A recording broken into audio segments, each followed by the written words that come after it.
Meantime, back to the campaign trail. First Lady Jill Biden joining The View to respond to her husband's critics. Watch.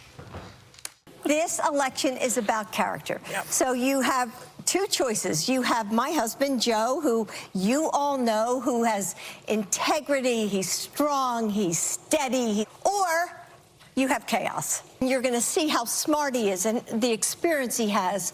And then you'll see somebody who, like you're saying, I'm going to use Joy's words, can't put a sentence together. Those polls are going to turn. I'm confident of it. I believe that Americans are going to choose good over evil. Fox News contributor Tyrus joins us now. Tyrus, good morning. There are several things in that clip from the First Lady that could be addressed.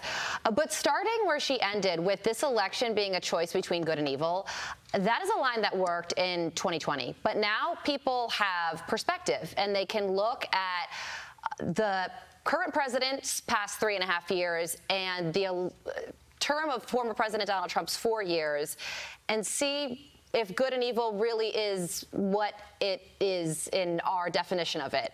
So do you think that line of questioning will work again? No, and it really didn't work back then. I mean, unless you're talking about a villain in a fantasy movie, they're good versus evil. If that's the best thing you can say about your incumbent president, I'm a little, it's a little weak. And also, you're going to see how smart he is. We have to wait and see. I mean, it's just, who is writing these speeches? Who is coming up with this flying off the handle? Why would she even let it come out of her mouth that Trump can't put sentences together? We clearly know that's not true. Like, they just say things. And the individual who's having a problem getting a sentence out is not former President Trump. It's the current president, Joe Biden. So it's just, you almost have to giggle at this point a little bit when you hear fear-mongering and desperation, but you're not hearing any substance to back it up. And to that point, Tyrus, to quote my favorite movie, Wedding Crashers,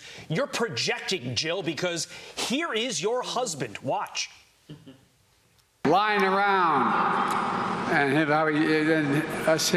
him lying around, actually.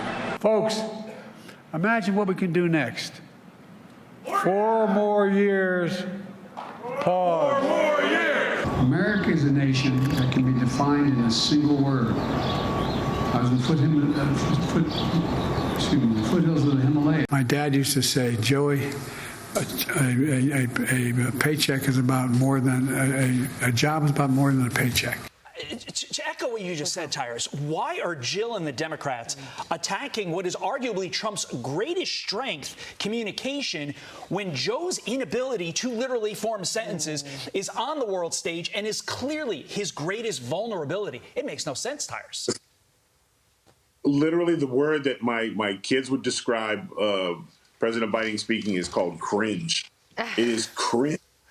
Your body moves, you adjust while he speaks. You're like, ugh.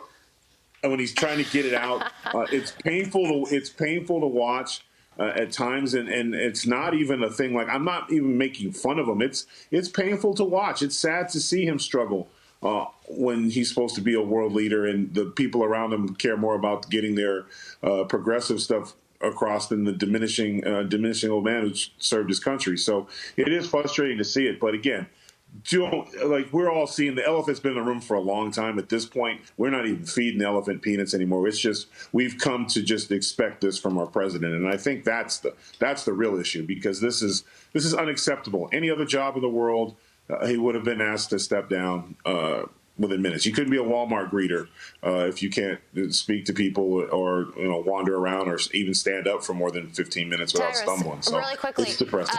The president was in Philadelphia yesterday talking about this new Black voter initiative. How do you feel about it? Will it work? No, it's not going to work. I hate grouping. I hate grouping. Yeah. I can't stand it. But to say the black votes, we all don't vote together. We don't drive up together. We don't go in the booth together. The American people are past the color of my skin is my voting record. We're all struggling. We're all unhappy. We all don't like the way the feels, and that's why you're seeing the voting trends changing and the polls look the way they look because America as a whole has said no thank you right now. Tyrus, guess who's going to be on with you tomorrow night on the Gutfelds? Oh, very this guy good. and my parents are coming. Carly Shimkus? Oh, stop it. Fox and Friends right now. Thanks, Tyrus. I'm Steve Ducey. I'm Brian Kilmeade. And I'm Ainsley Earhart. And click here to subscribe to the Fox News YouTube page to catch our hottest interviews and most compelling analysis.